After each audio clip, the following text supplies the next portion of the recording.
Rəsmixan müəllimdən xahiş edəcəm. Bugün burada İmruzə xanımın bir mahnısını səsləndirsin. Mən sizə təşəkkürümü bildirmək istəyirəm əziz bacım. Çünki ən gözəl mahnıların ilk səslənməsi sizin verişdə olub. Soluslar 1-də, 2-də, 3-də. Və bugün təsadüfdür ki, İmruzə xanım ötən dəfə qonaq olmuşdu. İfa eləyə bilməmişdim. Yaşıl Teatrda gözəl bir, möhtəbər bir konsert oldu İmruzə xanım. Ən gənci elə mən idim deyəsən orada. Çünki Respublikan xalq artistləri, Şöhrət ordenli sənətkarlar iştirak edirdi. Mən də o mahnını ifa elədim. Efirdə ilk dəfədir ki, sizin verilişdə təqdimat olur bu mahnının.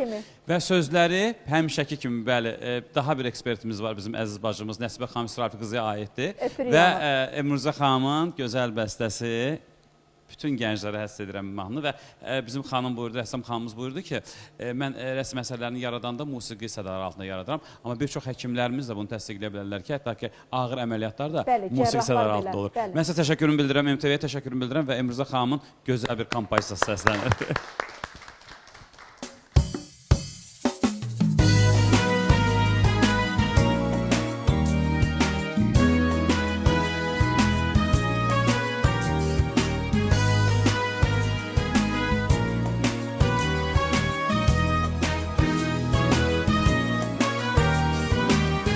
Gözlerine bakanda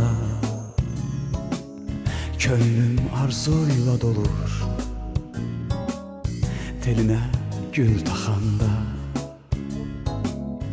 dünyalar benim olur. Sen benim arzukamım, sevgi adlı meleğim. Eşkimi nece danım, senle vurur yüreğim. Sen benim arzukamım, sevgi adlı meleğim. Eşkimi nice danım, senle vurur yüreğim.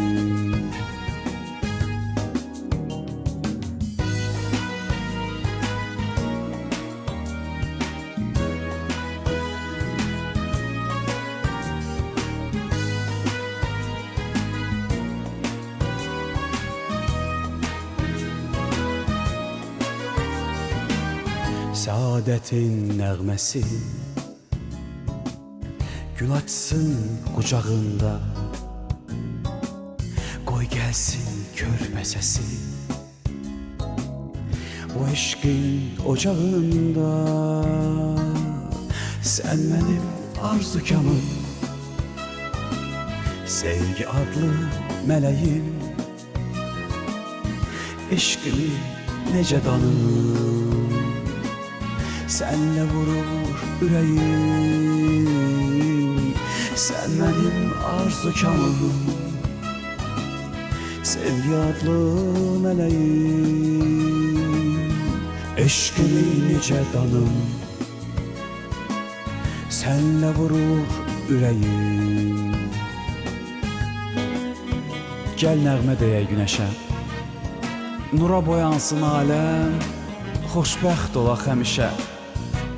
Eşqlə dolsun piyaləm. Sən mənim arzukamım, sevgi adlı mələyim. Axı eşqimi necə danım, axı səninlə vurur ürəyim.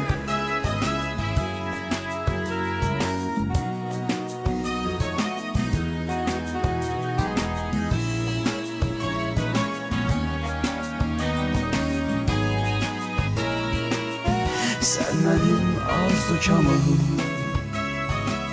sevgi adlı meleğim. Eşkimi nice danım, senle vurur yüreğim. Senle vurur yüreğim, senle vurur yüreğim. Çok teşekkür ederim, var olasınız, minnettarım.